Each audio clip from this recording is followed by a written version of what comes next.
Isu mengenai hubungan masa lalu Denada Tambunan dan keberadaan seorang anak di Banyuwangi ternyata bukan cerita baru bagi masyarakat setempat.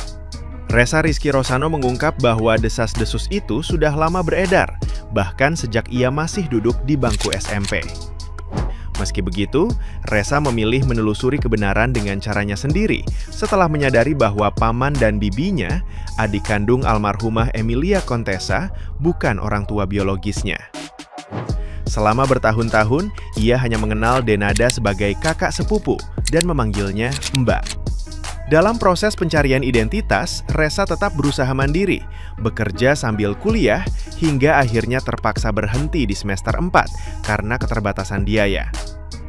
Sementara itu, gugatan Ressa terhadap Denada terkait dugaan kelalaian dalam pemenuhan hak anak masih bergulir di Pengadilan Negeri Banyuwangi. Denada kembali tidak hadir dalam agenda mediasi dan hanya diwakili kuasa hukumnya dengan alasan pekerjaan. Mediasi yang dihadiri langsung oleh Ressa bersama keluarga dan tim kuasa hukum itu berlangsung singkat tanpa mencapai kesepakatan. Pihak Denada menolak tuntutan ganti rugi senilai 7 miliar rupiah dan belum memberikan pernyataan tegas soal pengakuan status Ressa sebagai anak kandung, membuat perkara ini masih menyisakan tanda tanya besar. Nah, gimana nih menurut netizen yang terhormat? Silahkan berkomentar ya. Hari-hari itu ada aja yang bikin kepikiran nih. Kemarin-kemarin kita mikirin Inaro ya kan. Sekarang kepikiran ini anaknya Denada. Ini beneran anaknya Denada atau cuma ngaku-ngaku? Kalau misalkan iya beneran anaknya Denada, bapaknya siapa? Masalahnya setiap kali scroll TikTok itu berita lewat mulu. Kan yang tadinya nggak mikirin jadi kepikiran. Kalian gitu juga nggak sih? Tidak kebayang saya ya teman-teman. Saya itu punya anak laki-laki satu-satunya. Sayangnya saya pengen nangis saya. Karena bagi saya anak laki-laki itu harapan ya. Karena ya mudah-mudahan Denada terbuka pintu hatinya untuk kalau memang itu anaknya diakui, dirangkul, dipeluk. Karena namanya anak, usia berapapun tetaplah anak yang merindukan pelukan ibunya. Mudah-mudahan masalah ini cepat selesai. Kalau itu memang anak lahir dari rahimnya, baik itu secara sah atau tidak sah, tetap anak itu nasabnya ke ibunya, ya, bukan ke bapaknya. Kalau anak itu lahir di luar jalur ya kalau. Yang lagi heboh di infotainment dan media sosial, katanya Denada ini anaknya selama 24 tahun. Publik dibuat kaget karena selama ini kita taunya Denada cuma punya satu putri yang kemarin terkena kanker. Selama ini kan kita mendengar ya Denada begitu berjuang sebagai seorang ibu untuk menyembuhkan anaknya yang terkena penyakit kanker. Tapi tiba-tiba publik itu dikejutkan dengan kabar bahwa beliau ini ternyata punya anak lain. Seorang anak laki-laki berusia 24 tahun yang tidak pernah diakui dan tidak pernah diungkapkan ke publik. Netizen lalu membandingkan dengan gaya hidup Denada yang menghabiskan miliaran rupiah untuk operasi plastik, dan sedangkan anaknya saja selama 24 tahun katanya. Tapi belum ada pengakuan resmi dari Denada ataupun keluarga yang mengatakan bahwa anak ini benar-benar anaknya Denada. Tapi kalau benar, sungguh miris ya. Sungguh miris. Citra Denada selama ini adalah seorang ibu yang sangat mencintai anaknya. Kalau sampai berita ini benar, kan benar-benar membuat citra Denada ini buruk di mata netizen. Biologis itu identik dengan bapak nasab, bukan ibu. Jadi sebutan ibu itu adalah ibu kandung. Jadi gunakanlah bahasa Indonesia yang baik, anak kandung bukan biologis. Biologisnya hubungannya dengan bapak. Jadi terima kasih untuk kritiknya dari kakak. Jadi bukan berarti anti kritik, tapi izinkanlah netizen untuk meluruskan satu hal ya. Katanya biologis cuma untuk bapak dan nasab.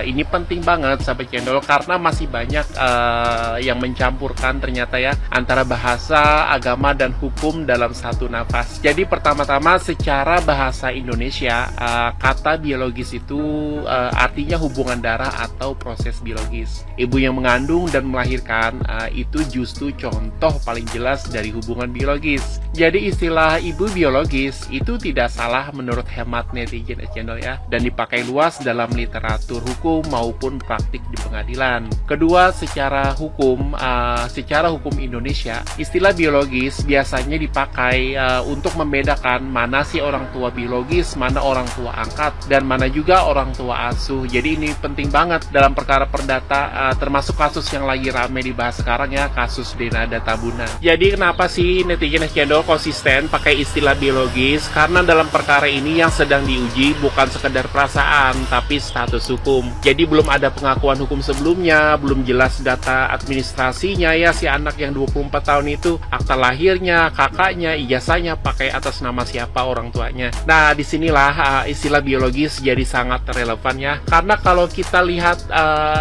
karena kalau kita langsung mengatakan anak kandung secara hukum, itu artinya sudah masuk kesimpulan, padahal ini kan masih masuk objek sengketa. Ketiga, soal nasab itu hanya ke bapak, itu konsep fikih atau agama, bukan konsep hukum perdata. Jadi di hukum kita ya, hubungan ibu dan anak itu tidak pernah terputus karena ibulah yang pihak yang melahirkan, titik. Jadi mohon kita bedakan ya, kalau kita mau bicara agama ya kita pakai kerangka agama, kalau kita mau bicara hukum pakai logika hukum dan fakta. Jadi kasus ini bukan sinetron, ini gugatan perdata dengan 3 penggugat, tuntutan miliaran dan dugaan yang harus dibuktikan secara rasional, bukan emosional. Makanya netizen channel selalu bilang dalam kasus seperti ini bahasa yang presisi itu penting banget supaya kita tidak terseret framing yang terlalu sederhana. Sebelum kita ikut terseret emosi publik, kita harus sepakat dulu satu hal penting. Jadi ketika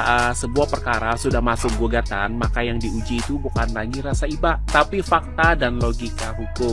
Jadi dalam perkara Denada, penggugatnya ternyata berjumlah 3 orang. Pertama, seorang pemuda yang mengaku sebagai anak kandung Denada. Yang kedua, paman dan bibi ya, yang selama ini mengaku merawat dan membesarkan si anak. Sedangkan tergugatnya hanyalah Denada seorang. Nah, dari sini aja sebenarnya sudah muncul pertanyaan hukum yang krusial ya. Jika dalil utama dalam gugatan ini adalah anak, maka secara hukum harus dibuktikan bahwa selama masa anak tersebut belum dewasa, hak-hak dasarnya tidak dipenuhi, mulai dari pengasuhan, pendidikan, dan kelangsungan hidup. Masalahnya, kehadiran paman dan bibi sebagai penggugat justru mematahkan narasi itu sendiri, karena dengan mereka mengaku merawat dan membesarkan anak tersebut ya, berarti secara faktual anak tidak hidup terlantar, anak tidak hidup tanpa pengasuhan, dan anak berhasil tumbuh hingga usia 24 tahun. Artinya menurut kacamata netizen channel yang terjadi di sini bukan melainkan pengalihan pengasuhan, dan itu dua konsep hukum yang sangat berbeda. Lalu muncul pertanyaan berikutnya, jika benar si anak kan katanya dititipkan, maka dititip seperti apa? Apakah selama sekolah anak tersebut menggunakan nama Denada di akta lahir, kartu keluarga, atau ijazah? Ataukah justru menggunakan nama paman dan bibi yang katanya merawatnya? Karena sahabat channel, jika sejak awal identitas hukum si anak ya melekat pada paman dan bibi, maka secara tidak langsung telah terjadi pengakuan sosial dan administratif sebagai anak, meskipun mungkin tidak melalui adopsi yang sah. Ini penting karena status keperdataan anak tidak bisa ditarik mundur hanya karena berdasarkan emosi belakangan. Nah, keanehan berikutnya adalah ketika dalil ini digabungkan dengan tuntutan nominal uang. Dalam logika hukum perdata ya, jika tujuan utama adalah kepentingan terbaik si anak, maka fokusnya seharusnya pada kejelasan status hukum anak itu ya, hubungan keperdataan dengan orang tua biologis, serta hak dan kewajiban yang belum atau sudah dipenuhi. Jadi secara logika harusnya sih bukan langsung melompat ke tuntutan angka ya, sementara peran paman dan bibi selama puluhan tahun justru diakui sendiri oleh para penggugat. Jadi kalau kita jujur secara nalar ya, kasus ini bukan sesederhana ibu anak, dan jelas tidak bisa dilihat dengan kacamata drama atau cerita sinetron. Moral mungkin boleh berbeda-beda, tapi hukum hanya bekerja dengan konsistensi dan logika. Dan justru di titik inilah kita perlu berhenti sejenak ya, menahan emosi dan mulai bertanya apakah gugatan ini benar-benar solid secara hukum ataukah justru kontradiksi dari dalam. Perlu dicatat, ini bukan soal membela siapapun, ini soal berpikir jernih di tengah hiruk pikuk empati massal.